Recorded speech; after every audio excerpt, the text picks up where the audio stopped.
Well, now for more about that specific allegation that's been made about Judge Kavanaugh's conduct during his college years.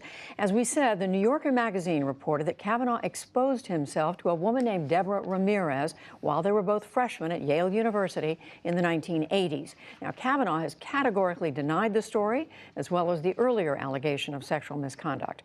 Ronan Farrow reported on this for the New Yorker, along with his colleague Jane Mayer, and he joins me now from Los Angeles.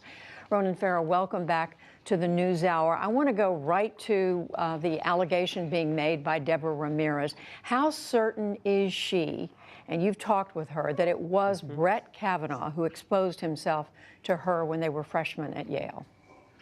She's absolutely certain, Judy, and one thing that I want to highlight is in cases of trauma and cases in which there has been heavy drinking, very often we see exactly what we saw in Ramirez's case, which is she took her time and was extraordinarily careful and really thought carefully about this. This was already being investigated on the Hill, which is something we reported in the article and something that prompted our reporting. And she knew that this was going to be a significant issue that would command a lot of attention. And rather than jump out ahead of it and say something incautious, she really turned over every piece of evidence and considered this carefully and then decided, yes, she was certain and she thought it was important to speak about this. And you talked to all of the people who she said were present, who she remembered were present when this happened, and none of them was able to remember it. Is that right? But you were able to speak with someone who heard about it in the next day or so. So this is corroborated by more than just one person, Judy. There's a number of people, including people on the record, who learned about this at the time.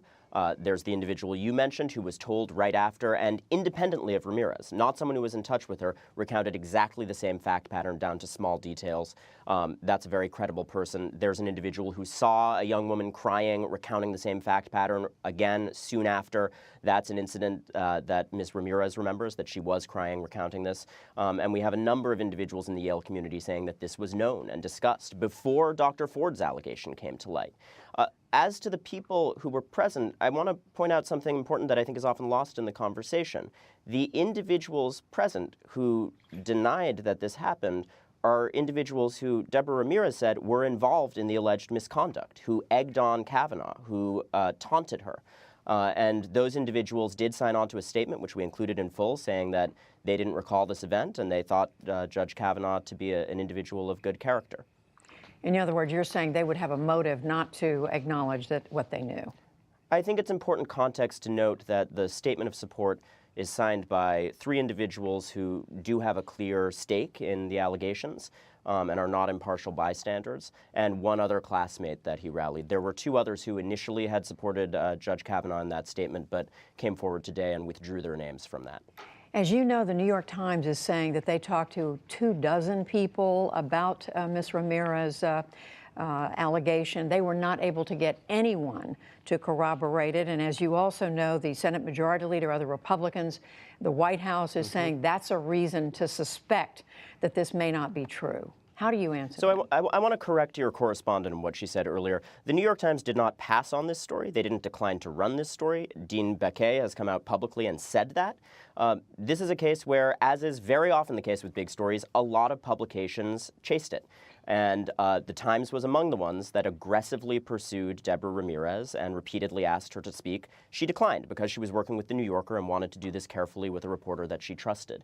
You know, that's a completely reasonable judgment call, but that is why they couldn't find that corroboration level that The New Yorker found. And clearly, we also found other corroborators that they didn't. We also say that we made dozens of calls and that there were many people who didn't recall this or who didn't respond for comment. We have been extremely careful to disclose all of that up front. You mentioned that the Senate found out about this, Democratic senators or Republican staffers in the Senate. Do you know the state of the investigation they're doing? Are they pursuing these allegations? As I understand it, several of these offices are pursuing them further. At least 2 are investigating. And I know that at least 1 has had ongoing contact with Ms. Ramirez and her counsel since the story ran. Is she prepared to come forward and speak publicly, to make a public appearance, to go on television to talk about this? As you've seen with Dr. Ford, and as you now see with many of these attacks on Ms. Ramirez and her credibility. This is an incredibly taxing personal decision to make, how and when one comes forward. Ms. Ramirez has just made the difficult decision to speak publicly in the first place. She readily admitted that she would be attacked in exactly the way that she has been. And she has big decisions to make about what comes next. She has said that she would like to see an FBI investigation. Ronan Farrow with The New Yorker, we thank you. Thank you, Judy.